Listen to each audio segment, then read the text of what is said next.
Hi guys, അപ്പോൾ നമ്മൾ class കഴിഞ്ഞിട്ട് പൊരിഞ്ഞ വെയിലത്ത് വരികയാണ്. പിന്നെ പൊരിഞ്ഞ വെയിലത്ത് പപ്പടത്തിൻ്റെ അവസ്ഥയാണല്ലോ. പോകുമ്പോൾ സുന്ദരി വരുമ്പോൾ കുഷ്ഠരോഗിയുടെ പോലെയാണ്. നടന്ന് നീങ്ങണില്ല, വിശന്നിട്ടാണ് കണ്ണ് കാണണം വയ്യ.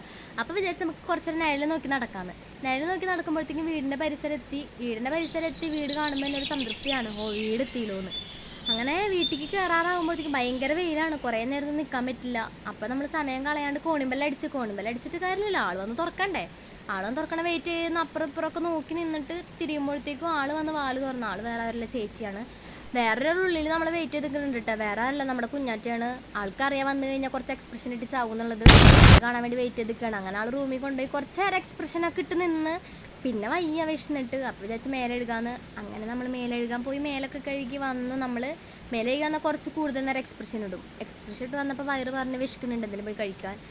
അങ്ങനെ സമയം കളയാണ്ട് നമ്മൾ പോയി പ്ലേറ്റ് എടുത്ത് 2 തട്ട് കെട്ടുമ്പോഴത്തേക്കും ഫുഡ് വന്നു. ചായ അവളെ ക്ഷമ പോലും സത്യം പറഞ്ഞാൽ എനിക്കില്ല. അപ്പോഴാണ് ഒരാൾ നോക്കിയിരിക്കണത്. പുള്ളിക്കാരിനോട് വേണമെന്ന് വെച്ചപ്പോൾ പുള്ളിക്കാരി വേണ്ടാന്ന് പറഞ്ഞു. അപ്പോഴത്തേക്കും അമ്മ വിളിച്ചു, മോളെ തേങ്ങ പൊളിക്കുമെന്ന് ചോദിച്ചിട്ട്. അപ്പം അമ്മയ്ക്കുള്ള തേങ്ങ പൊളിക്കാൻ വേണ്ടി നിന്ന് തേങ്ങ പൊളിച്ച് തേങ്ങ കയ്യിലൊക്കെ ഇട്ടിട്ട് 2 ഷോയൊക്കെ കാണിച്ചിട്ട് അവിടെ കൊണ്ടുവച്ചു. പിന്നെ തലവേദനിച്ചിട്ട് വയ്യ, ചായ മസ്റ്റാണ്. കാരണം ബസ്സിൽ വന്നിട്ട് ഒട്ടും പറ്റില്ല. ഇന്നത്തെ ദിവസം തന്നെ പോകുന്നത് വെച്ചാൽ ചായ കഴിക്കാൻ നിൽക്കുമ്പോഴാണ് അമ്മ പറഞ്ഞത് അണ്ടിപ്പുട്ട് ഉണ്ടാക്കിയിട്ടുണ്ട്, അതിനെ തേങ്ങാന്ന്. അണ്ടിപ്പുട്ട് കയ്യിലെടുത്ത് നോക്കിയപ്പോൾ എനിക്ക് ഡൗട്ട്, അമ്മയാണോ അത് കുഞ്ഞനാണ് ഉണ്ടാക്കിയത്. ഞങ്ങൾ കാണാത്ര വലിപ്പം പോലും ഇല്ല നേരിട്ട് കാണുമ്പോൾ. അങ്ങനെ ആ ചായയും കുടിച്ച് ഇന്നത്തെ വൈകുന്നേരം അങ്ങനെ നമ്മൾ നീക്കി.